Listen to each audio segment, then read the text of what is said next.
How to Live Forever by Colin Thompson. In a quiet street of tall trees, there's a library with 1,000 rooms.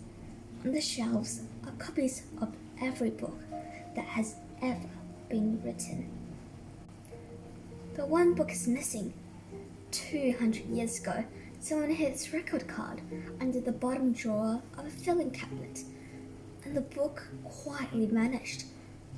The book is called How to Live Forever.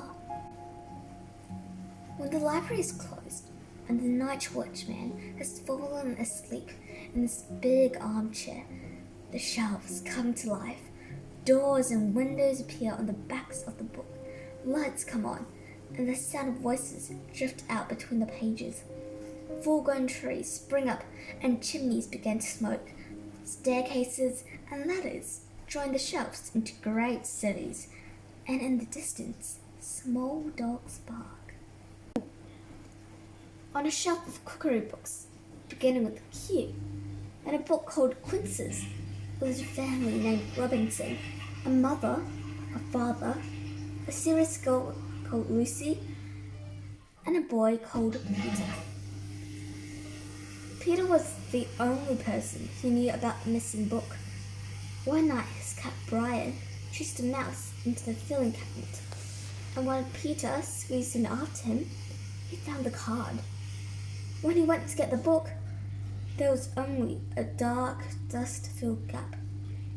Peter decided that no matter what he had to do, he would find the lost book.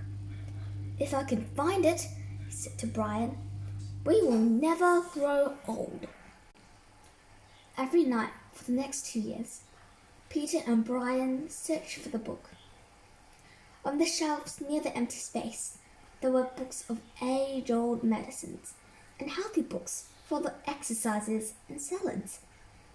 He walked past rows of books with people in literati leaping about, eating celery and having their thighs photographed.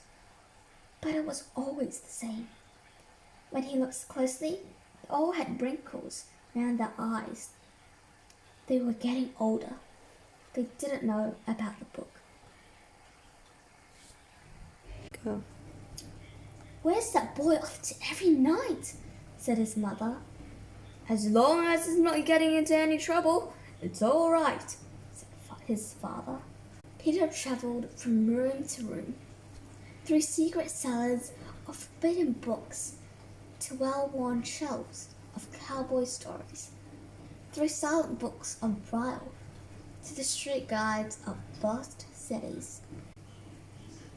And then, on a dark shelf below the ceiling, in a long-forgotten attic, Peter found 4 old men standing ankle-deep in the dust, each balanced on one leg, in front of a row of ancient Chinese books. The old men had white hair and deeply lined faces. They surely didn't know about the book. Peter watched them. If it hadn't been for their gentle breathing, the old men could have been statues. "Welcome," said the first old man. He put his foot down very slowly, so as not to disturb the dust, and bowed. "You are just in time for tea," said the second. He too put his foot on the ground and bowed. The third man did the same. The fourth man didn't move, and when Peter looked closer, he saw that he was asleep. "Don't get many visitors," said the first old man. "You're the first," said the second. Peter followed the old man into a large, faded book. It was filled with the scent of spices and ancient memories. Beautiful carpets covered the floors, and red lacquered shelves crammed with 1,000 treasures filled the walls. "You come for this, haven't you?" said the third man, holding out a small book. Peter took it and read the